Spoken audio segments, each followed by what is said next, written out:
Оперетта – это совершенно потрясающий по своей природе жанр. Это искрометные шутки, веселье и радость. Оперетта «Фиалка Монмартра» в Чувашском государственном театре оперы и балета стала настоящим подарком для любителей классической музыки.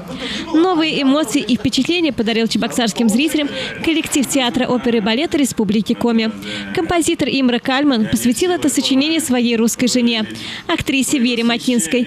И вот уже более 90 лет эта музыка также любима публикой, и тонкий юмор тоже не оставляет никого равнодушным.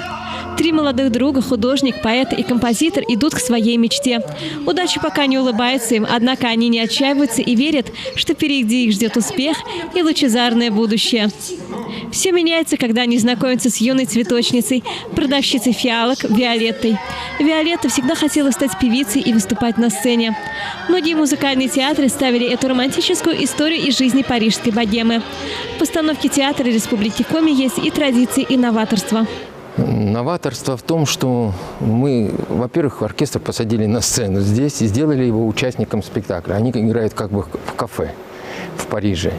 Вот. А оформление сделали очень современным, в современных костюмах, для того, чтобы у молодежи не возникало отторжения, немножко такого же, ах, вот они нам старую такую махровую оперетту показывают. Мы хотели совершенно молодежный, живой спектакль. Тем более материал этого позволяет. Здесь молодые художники, молодые музыканты, поэты и так далее. Герои оперетты, бедные обитатели Монмартра, были необычны для Кальмана. До этого он в основном писал об аристократах и даже королевских особых. «Фиалку Монмартра» часто называют даже не опереттой, а мюзиклом, поскольку композитор отошел от классических венских канонов.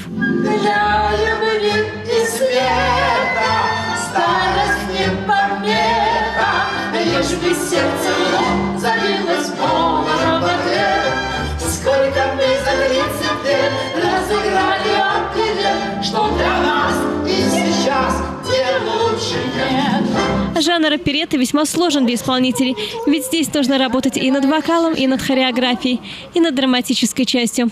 На самом деле это очень сложный жанр, это правда. И для меня он гораздо даже сложнее, чем опера. Почему? Потому что здесь, ну, конечно, в опере тоже нужно и играть, и все вместе, но здесь гораздо сложнее, потому что это комплекс. Артист должен уметь и петь, и параллельно говорить, чего нет, кстати, в опере, да, и танцевать, и все вместе соединяется вот в один спектакль, и это гораздо сложнее для меня. Это действительно уникально, правда, да. Музыка Кальмана требует от певца немалой сноровки.